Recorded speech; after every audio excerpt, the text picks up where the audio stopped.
morning, everybody. Welcome to this session in the Faculty of Engineering. We are going to talk today about the collaborative program in quantum information. I will start sharing my screen now. We have a great presentations and like a summary of all the information that you need to know. If you have any questions, just please leave it in the chat.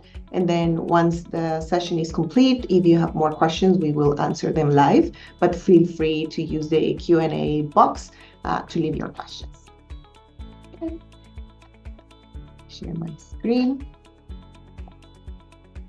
So today is Wednesday, January 24. It's 10:05. So let's start the session. So today we have John Donho.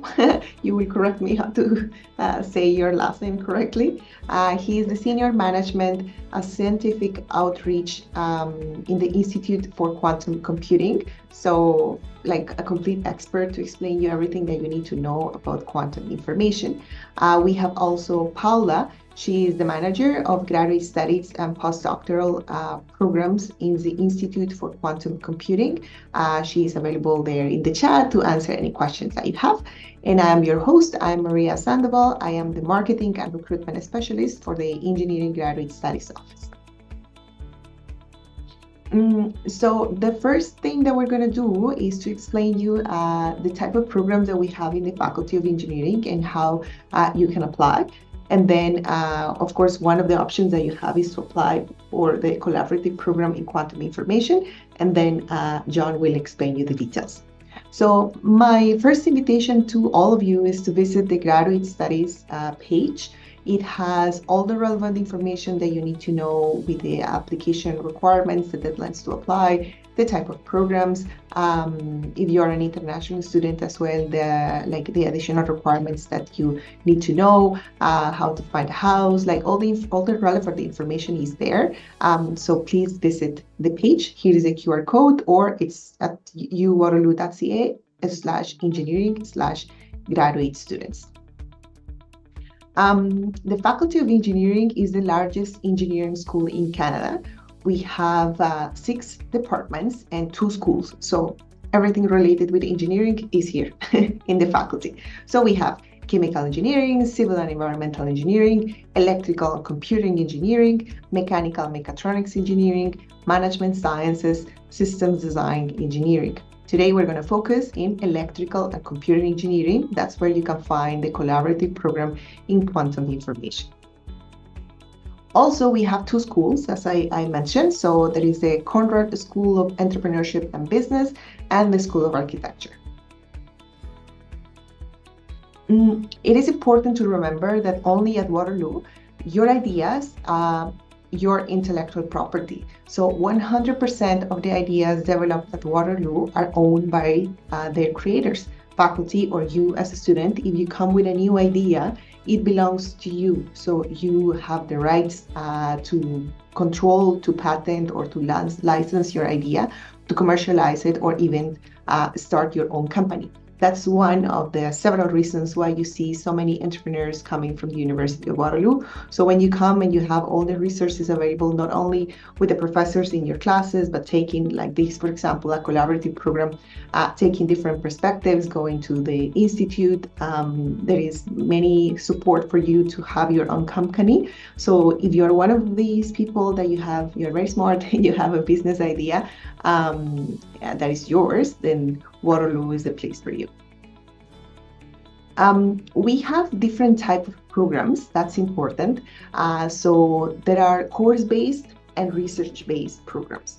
So course-based, of course, they are more heavy on courses, 8 to 9 courses, and maybe you're interested to specialize in a specific area, or you just want to keep it general, like you want to get more knowledge from what you got with your undergrad. Generally, it takes like 1 to 1.5 years, and it is self-funded. Some of the programs of the Master of Engineering, they have the co-op option. So if you're interested in that, this is the way for the Master of Engineering. So course-based programs, we have the Master of Engineering, that's what we call MEng, the Master of Management Science from the Department of Management Science and Engineering, the Master of Business Entrepreneurship and Technology, that's MBET, in the Conrad School, and our graduate diplomas. If you're interested in research, then you're looking for Master of Applied Science, that's MASC, or a Doctor of Philosophy, a PhD. So it is research-based, so you are going to take less courses, like three to 5 courses, let's say, plus your original research and thesis. And if you're taking the PhD as well, the comprehensive exam. So here you really want to work to join a research group and work with a supervisor. You're interested, maybe if you're taking the master, then maybe you're interested after taking the PhD or a career in engineering, in research, or it can be in industry as well. The Master of Applied Science, it will take you 2 years to be completed, and you will receive funds. There are funds available from your supervisor because it is research. So, and you're working with a supervisor, then there is funds available. That's one of the big difference with the course-based programs. And as well, if you want to take a PhD, the PhD will take you around 4 years to complete. And also, of course, you will be working with a supervisor, and there are funds available as well. If you have your bachelor's degree only, and maybe you already have experience in research, then you also can apply directly to the PhD. In this area of research-based programs, we have something that we call collaborative programs. Here in the Faculty of Engineering, we believe that you do need different perspectives from one item. So it is the largest Faculty of Engineering, but we also have these that we call collaborative programs, because you will be taking classes as well, not only with the students in that specific program, but also with students in another department inside of engineering, or even students from other faculties, from science, from computing, from mathematics. So of course, the perspective that you're going to get, everything that you're going to learn is going to be great. So we have 4 collaborative programs. We have water, nanotechnology, quantum information, that is our focus today, and aeronautics.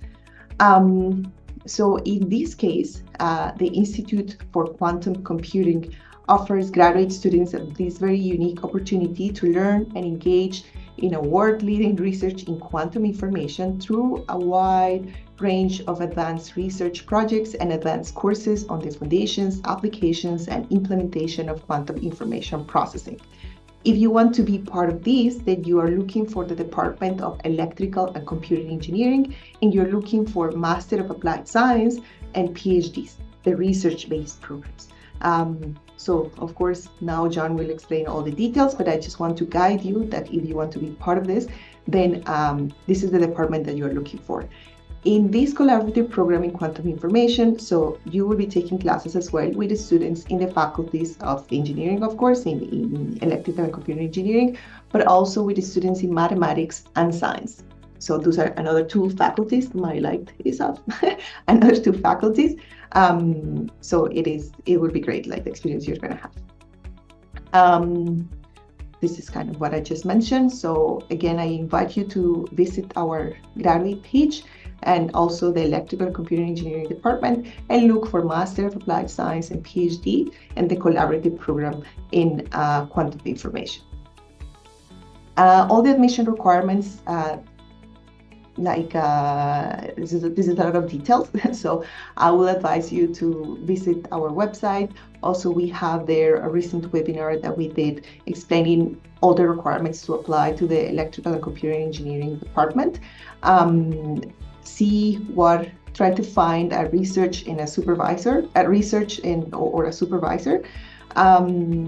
So there are different ways how you can do it. Number 1, you can go by research area, maybe typing in this website quantum information, and then it will show you what are the professors involved in that research.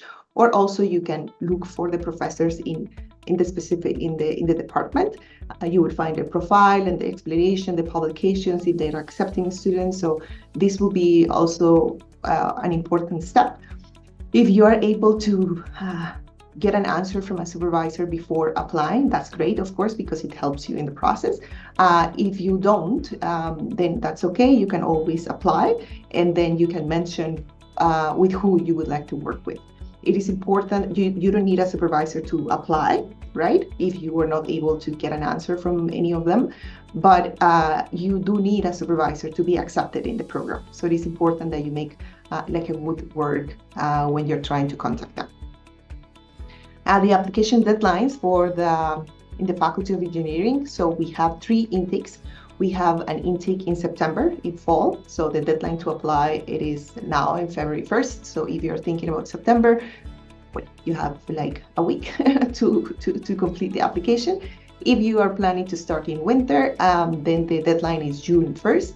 And if you're planning to start in the spring, in May, then the deadline is October 1st. And it is the same thing every year. So again, please visit the Waterloo Engineering Graduate Studies page with all the details that you need to understand and to know to apply to the Faculty of Engineering to Graduate Studies in the University of Waterloo. So now I will stop sharing my screen. And now, John, you can go with the details. Fantastic. Thank you so much. And thank you for having me. Thank you for having us. So my name's John Donahue. I'm the Senior Manager of Scientific Outreach at the Institute for Quantum Computing. I'm also joined by Paula Roser, who manages the Graduate Studies and Postdoctoral Programs at the IQC. If you have any questions at all, feel free to post them in the chat. Paula will be keeping an eye on that while I tell you a little bit of the big picture about what's going on at IQC. So what we are studying here at IQC and at the University of Waterloo more broadly are topics in quantum information. We're looking at how we use quantum mechanics to build new kinds of technologies. Now, quantum in general, so when we think about what is quantum, one of the things that often comes to mind are some of these pop cultural things that we hear about quantum mechanics. We might think about things like Ant-Man. If you haven't seen Ant-Man, he's a superhero who can make himself very, very small. And if he makes himself smaller and smaller and smaller, he eventually enters something called the quantum realm, where they can do things like harvest infinite energy and communicate over vast different distances, things that are basically magical. And they kind of wave them around as saying, we don't understand what's happening in quantum mechanics. And don't get me wrong, the Ant-Man movies, they're relatively fun. I enjoy them quite a bit. But what does annoy me a little bit about them is that you can walk away from those thinking that we don't understand what the heck's going on in quantum mechanics. And really nothing could be further from the truth. So quantum mechanics, what it is it's the rule book of the submicroscopic universe. It describes how things like atoms, things like photons, things like electrons behave. And it does differ a little bit from the rule book, from the physics of the world around us at the macroscopic scale. For example, energy is quantized, not continuous. That being said, if we understand this rule book, we can predict the behavior of these objects to astounding accuracy. If we understand things like the uncertainty principle and like the Schrödinger equation, we can predict the behavior of these particles to astounding accuracy. We just have to be careful about some concepts that we take for granted in the world around us. Things like locality. I do something over here, that's going to be distinct from anything that happens over here. We have to be really careful about how we define that in quantum mechanics. Things like determinism. If I flip a coin, it doesn't matter if I look at it or not, it's heads or tails underneath my hand. We have to be careful about that kind of concept in quantum mechanics. Now, understanding quantum mechanics is also not something that is new. It's something that we've understood for well over 100 years at this point. And understanding quantum mechanics has already enabled us to build a lot of technologies that we use in our everyday life. Things like lasers, things like nuclear power, things like MRI machines, things like semiconductors. Our understanding and development and research and engineering of these quantum systems is what has allowed us to build these kind of technologies, and that has transformed our modern way of living. And it all comes from understanding things that seem a little abstract and a little esoteric, but are really fundamental to the way we live. Now, what is a little bit new and is what is the focus of the Quantum Information Collaborative Program is this idea of quantum information. It's kind of merging the ideas that we've picked up from researching quantum technologies along with the ideas that we've picked up in understanding how computers work and merging them to a field called quantum information, where we're looking at encoding information into systems that obey quantum mechanics and seeing how that can be used to build new technologies. So that's the fundamental idea behind quantum information science. We take a system that obeys the rules of quantum mechanics. Think about a single atom, a single photon, a fabricated structure that behaves like these objects. And we're going to use the specific principles that make quantum mechanics different from classical mechanics and come up with quantum information that behaves differently than classical information.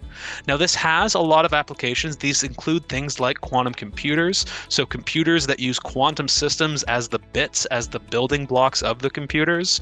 We can think about communication systems that communicate using individual photons and objects like that for increased security applications. We can think about sensors that use individual quantum systems to learn something about the environment at the absolute limit of precision. We can think about building new kinds of materials where the quantum interactions between these objects manifest as a large effect on the macroscopic scale. And of course, we can also think about quantum foundations, really asking philosophical questions about what's going on in quantum mechanics through the lens of information theory.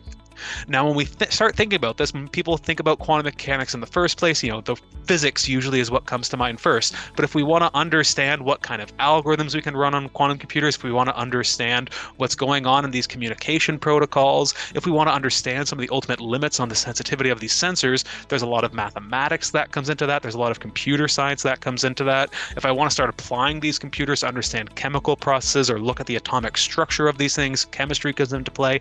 And of course, if I want to build something that actually works at the end of the day, engineering is going to come into play in a major way. So quantum information from its very basis is a very interdisciplinary field.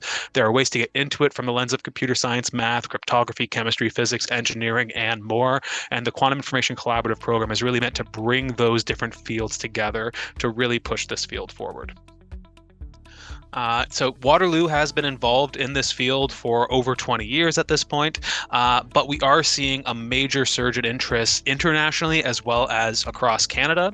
So just last year, Canada announced their national quantum strategy. This is a $360 million investment supporting quantum research and commercialization. But one of the pillars that we really want to highlight here is that they are very much looking to support talent development. One thing that we hear talking to a lot of companies that work in quantum technologies is that there are just not enough people who are trained in how these things work to really push the field forward. There's kind of a dearth of people with masters and PhDs in this subject, and more positions than there are people at this point. So it's a really interesting field. There's a lot of startups, a lot of established companies, we'll talk about those in a second, that are really looking for people with expertise in quantum systems engineering and other related expertises. Okay, so when we talk about these quantum systems, there's a lot of different ways I can think about actually building them. And of course, the building does come, when we talk about the engineering contributions to it, we're talking about a lot of building stuff. So we can think about encoding information in individual photons, individual particles of light, using that as the carrier of quantum information. Think about communicating to each other, but instead of using light pulses or electronic signals, we're going to send one photon at a time. We can think about using spin, this magnetic property that atoms and electrons have. If it's spin up or spin down, use that as the way that we encode bits of information. This also has a lot of applications in terms of magnetic field and electric field sensing. We can think about atoms and ions, literally trapping individual atoms one at a time, encoding quantum information in there, and building up your computer one atom at a time. And we can also think about superconducting circuits. So these are fabricated devices made in the nanofabrication facilities that we have on campus, which you can actually cool down to cryogenic temperatures, see quantum effects, and effectively build a man-made artificial atom in the lab that can then be used in quantum computing and sensing applications. So these are all different systems that obey the rules of quantum information that we can measure, manipulate, and encode information into. These are the building blocks of quantum systems. Now, at the top here, we see these are experimental professors in physics, chemistry, and electrical engineering at the University of Waterloo at IQC who work on each of these systems. So if one of these sounds particularly exciting to you, we have someone here who works on that exact experimental platform, as well as many theoretical physicists, mathematicians, and computer scientists who work on the supporting fundamentals. But, it's one thing to say a professor is working in something. We know that professors sometimes like to work on whatever they like to work on. But one of the big things here, and really shows how young young this field is there are major companies working on each of these implementations as well. This isn't like silicon at this point. We don't know exactly what the quantum computers of the future are going to look like. There's lots of different ways we can think about building them, and all of them have promises, all of them have challenges that need to be overcome, and there's a lot of active research in academia as well as industry in overcoming those challenges. So for example, we see some of the big players like Google and IBM and Microsoft. They're working on superconducting circuits as a major platform. We see Continuum, which is a spin-off of Honeywell, working on atoms and ions. Intel is working on spin, and there's also a lot of Canadian companies in the mix as well. So Xanadu is a company based out of Toronto. They use photons to build their quantum computing devices. Photonic is a company based out of British Columbia. Ironically, they use spin as the building block of their quantum devices. D-Wave is one also out of Vancouver that runs on superconducting circuits. So lots of different companies working on a diverse set of tools, looking for people with a diverse set of experiences. And we're talking both major companies, startups, as well as Canadian companies as well.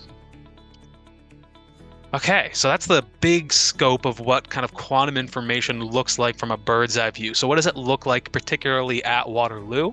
Well, a lot of the quantum information research at Waterloo happens at the Institute for Quantum Computing. So we're a research institute founded in 2002, so just over 20 years old at this point.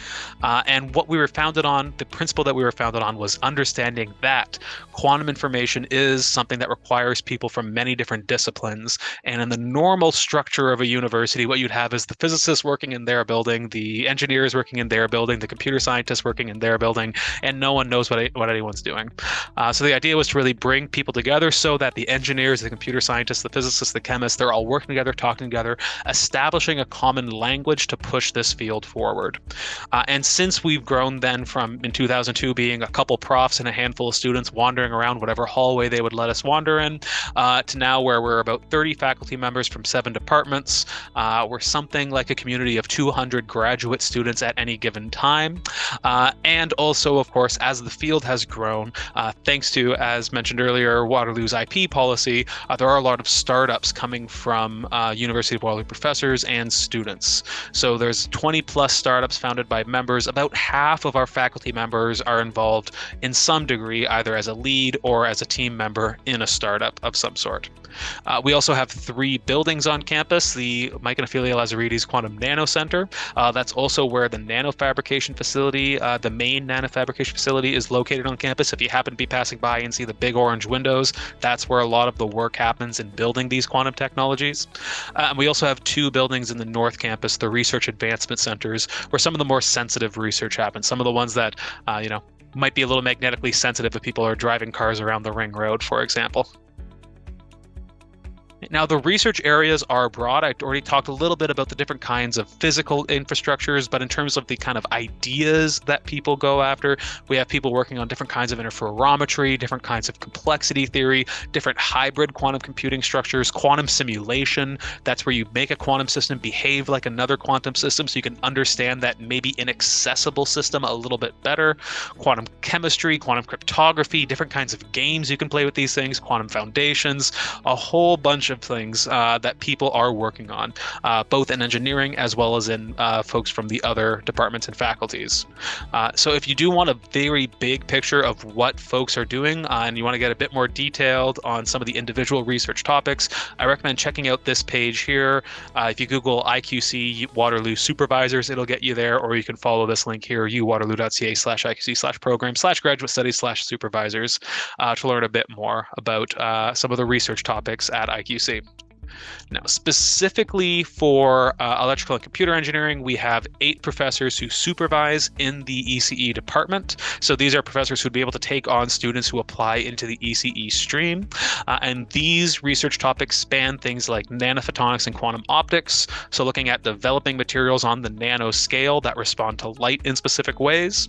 Spin qubits and quantum devices, looking for exotic physical behavior in systems nanofabricated in the nanofabrication facility here.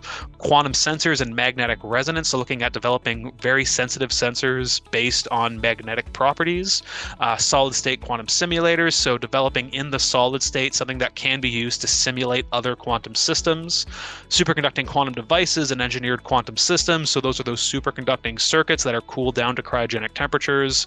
Spintronic devices, as well as other kinds of quantum photonic devices like high efficiency single photon detectors. So these are just some of the topics that you can explore at IQC more broadly, and these are some of the people to look for if you're specifically looking at the ECE program.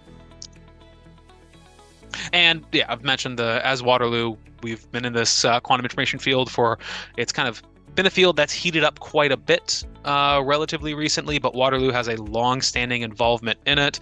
Many startups, many companies do work in this field and try and hire our graduate students, and we have a thriving ecosystem to support quantum research, both at the academic level, places like University of Waterloo and institutes like IQC and the Perimeter Institute for Theoretical Physics, as well as infrastructure like the Quantum Nanofabrication Center located here at QNC, Quantum Valley Ideas Lab, which is kind of an incubator space for quantum technology startups, as well as other kinds of incubators like Velocity for pushing your innovations to the next level.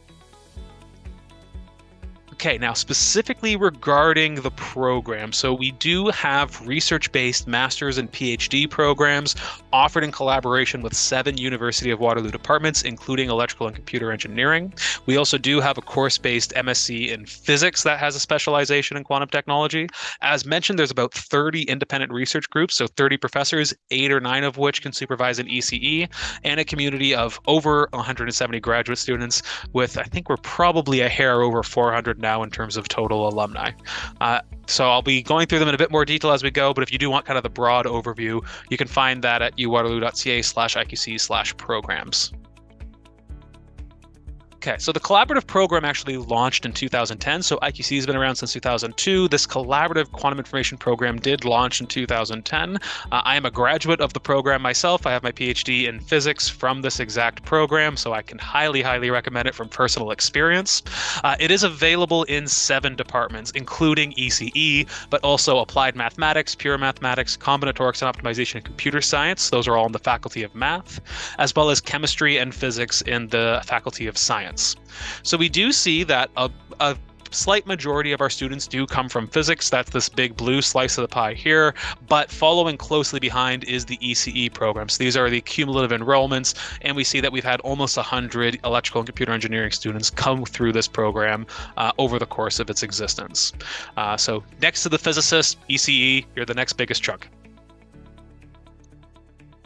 So this is the option chosen by, this is not exclusively the option chosen by students who work on quantum information. I should note there are options to go in through the normal ECE program, but it is the option chosen by about 80% of the students who work with the quantum information profs at the IQC. So the degree requirements, those are principally set by the home departments. Whatever you see in the ECE requirements, you have to meet those requirements as well. There's nothing that changes there. However, there is an additional seminar requirement for the quantum information program, meaning that at some point you are going to have to present on some of your research, which is frankly something that we should know how to do as researchers by the end of a degree anyhow. And there are a couple additional requisite courses in quantum information. So you'll be taking 2 additional core courses. These are courses that are designed for everyone to take. So whether you're in physics, mathematics, chemistry, engineering, everyone is taking these courses. One of them is on quantum information processing. So think about this as the theory of quantum information. Think about this as understanding a bit about how quantum algorithms work, understanding how these are built up, understanding what makes quantum different than classical, and how we actually use that from a theoretical perspective. And then one course on quantum information processing devices, which is a very experimentally driven course where we look at some of the specific physical implementations. We learn about how we would actually go ahead and use photons for these processes, or electrons, or atoms, or superconductors. So diving into some of those experimental details. You also, over the course of a PhD, so if you're taking a PhD, you'll need 8 courses total. You'll need to take 2 other specialized courses that relate to quantum information, so that are cross-listed as quantum information courses. And there are many options you can choose from here. So some ones that are offered regularly include things like nanoelectronics and quantum electronics and photonics, but there are also a rotating selection of courses. We have over 30 distinct courses that have been offered in the last 3 years, and those include special topics like quantum error correction, how to program quantum computers, how machine learning and quantum information intersect, designing quantum systems. Some of them are a bit more geared to the math side, some of them a bit more geared to the engineering side, but of course you're welcome to take from either side as you so choose. They're all listed and available to anyone in quantum information who's interested. So the application, you do apply through the home department. So anything that was said earlier, that applies. Apply through the home department. Requirements and funding varies between departments. So whatever the EC department says, that's the truth there. You can see more at the GSPA website on that. Acceptances, as a note, are conditional for the research programs on finding a supervisor. You do not necessarily need to confirm a supervisor before applying, but we do, of course, highly recommend reaching out to supervisors after you have applied. And the one kind of personal tip I would give is that when you're reaching out to potential supervisors, just be very specific about your research interests when reaching out to them. They get a lot of emails. If you say that in your application, I am interested in your research because I read this and like this, that puts you ahead of the pack in many ways. So being specific about your research interests when reaching out to supervisors is something I always recommend to potential students. So one thing we have noted as having the program been around, since the program's been around for 13 years now, we can see that there's actually been a significant shift in the field as a whole. So if we look at some of our entry surveys for our students, we see in 2017, about 66% of them, give or take, had the intention of going into academia. So going into postdoc, going into research, becoming a professor at the end of the day. And what we see in 2023 is that the number for people who are looking to go into industry has ballooned. Now it's only a minority, a plurality, but a minority who want to stick in academia, where nearly the same number want to go into industry. And that is a sign of this booming quantum industry that is getting a lot of people excited and opening a lot of possible opportunities for students. Now, graduates from our program have gone in either way. So for example, I can look at Erica Janitz, who was a MASC graduate in 2013 and was recently appointed as an assistant professor at the University of Calgary. So looking at that academic lens. We can also look at people like Thomas McConkey, who was a PhD graduate in 2018 and is now a senior quantum design engineer at IBM Q. So one of the top folks at IBM actually designing their quantum computing systems. And of course, there's other ways you can go as well. So Tina Decker is an MASC graduate from 2019. Now she's an intellectual property lawyer focusing on quantum technologies. So she spent some time doing research on engineering these quantum technologies, took a bit of a shift afterwards, did some additional courses to obtain a law degree as well, and now works as an intellectual property lawyer, kind of understanding how to apply these quantum technologies and do so responsibly. So there's lots of different paths that people can take through the quantum information's lens. Whether you're thinking about industry or academia, there are options for you there. Okay. Couple other quick notes. So that's kind of the research programs in a nutshell. Of course, happy to take any questions, but two things I do want to very quickly highlight. We have recently launched a course-based master's. This is in physics, but it does have a quantum technology specialization. So really focused on hands-on quantum technologies. So if you're interested in course-based options, this does exist. This only has one intake in September, so the deadline has already passed. But if you're interested and you still have another year left, keep it in mind for next year. And this is really focused on getting those hands-on experience. So in addition to the requisite courses that you would have for the Masters of the Research program, you also have to take 3 lab-based courses, one in which you get really hands-on with spin systems, one in which you get really hands-on with photonic technologies, and one in which you really focus on low-temperature quantum technologies, nanofabrication, and superconducting devices. Okay. And one other thing that I would recommend to you, once again, the application for this did unfortunately just pass, but if you have another year left of your undergraduate degree, highly recommend keeping a bookmark in it for next year. Every year we run the Undergraduate School for Experimental Quantum Information Processing. So this is a 2-week summer school dedicated to teaching quantum technologies to undergraduate students, primarily aimed at 3rd and 4th year undergraduate students. So we bring in students from University of Waterloo as well as from around the world. We bring them together for 2 weeks. We go through a series of lectures, bringing people up to date on quantum technologies. We use a lot of those labs that we showed you in the previous slide. So you'll be working with real photonic devices, real entangled photon sources, real superconductors, real spin systems to understand how these work. Additionally, when you apply for this program, you can also apply for an undergraduate research award, which can be used to sponsor a stay with a faculty member for a 4-month research term. If you're currently in a co-op program, these stays are applicable for co-op degrees as well. I'll just skip past this for time, but that's kind of the brief overview of what this looks like. You'll be learning a lot about spins, atomic systems, algorithms. We are good on time, don't worry We're about good? Okay. Yeah, you don't have to run, that's fine. And Okay. it looks like you're being very clear because it is the first time that I don't have any questions in the chat, so feel free. Fair. So throughout the course of the 2-week program, you will get a kickstart on quantum basics. You'll learn a bit about spin systems, photonic systems, superconducting systems, atomic systems. You'll get some hands-on labs with NMR, nuclear magnetic resonance, low temperature systems, and quantum cryptography. Learn a bit about how we apply them in quantum algorithms, quantum error correction. Do things like actually violate Bell's inequalities, so actually prove entanglement the way that the people who won the Nobel Prize last year did. Learn about other kinds of sensors based on diamond systems, superconductivity, all these sorts of things. You'll kind of smush these all into 2 weeks. So if you're interested in getting a taste in this, highly recommend applying for that. We'll open applications this fall again, and they're due in January. So that's all I wanted to say about IQC.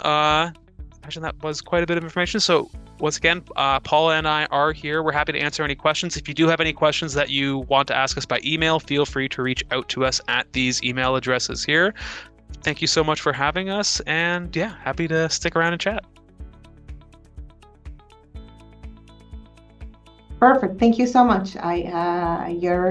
You explain all these that I'm sure is very complex and very technique and everything in a very friendly way. I'm not an engineer, so of course it is great to see like a great explanation of everything that you are going to learn if you come to take this program in the University of Waterloo. It's just super complete.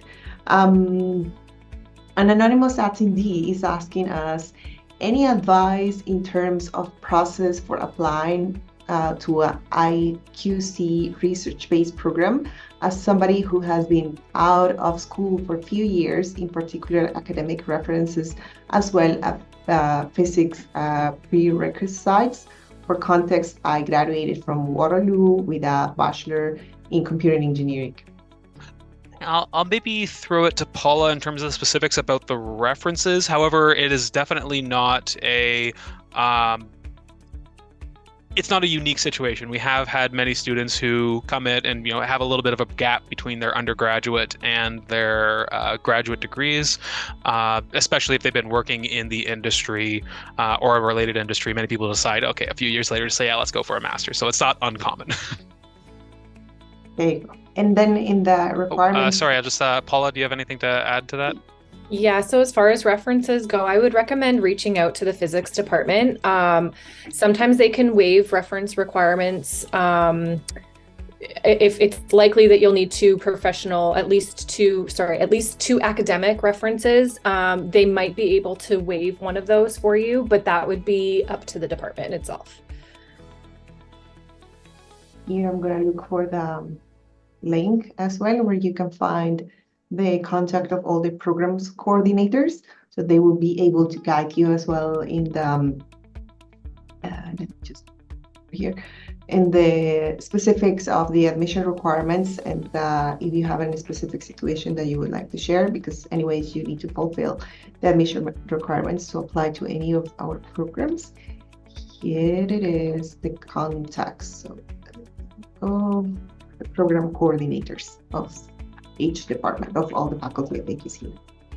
I'm not familiar with undergrad. Paula, maybe, is a quantum specialization option available for undergrad engineering students? I imagine at Waterloo. It is actively under development, I think is what we can say at this time. There is, at this time, I believe, no undergraduate specialization in the sense of sign up for undergraduate specialization. It is actively in development. But there are, of course, many courses you can take at the undergraduate level as well. So I listed some of the graduate level courses. That's a bit what we focus on here. That's where the QIC stream exists. But there are quantum information courses that are often cross-listed among many different departments at the undergraduate level. And many of them are accessible to engineering students, as well as, of course, physicists, computer scientists, et cetera, et cetera. That's great. Well, I think this is the first time that I don't have too many questions in the chat. Normally they ask a lot of questions. I think maybe you were very clear in the explanation and how to get involved in the department. Just for now, I just would like to highlight that you can visit always. Like, it is annoying when we ask for something and then they tell us like, go to the website. But for real, like everything that all the information that we have there is just thinking what kind of questions you can have either in the Faculty of Engineering or in the Institute. So the first thing to do will be to see the type of program that you want to take in which faculty. In this case, we're talking about the Faculty of Engineering and the Department of Electrical and Computer Engineering, and you look at the admission requirements, terms, and everything that you need to be accepted. And as well as John and Paula offer, and that's great that you have their contact information if you want to discuss something specific, any question about the program itself, they will be happy to help you. So for now, I appreciate your time. John, you're an amazing presenter. Like, you did a great presentation for everybody. And Paula as well, thank you for organizing this session. All of you are going to receive a recording of this session in a couple of weeks. I will try to make it as fast as I can. And then it will be available as well on YouTube. Okay? So thank you so much and have a great day. Thank you so much. You too. Bye-bye.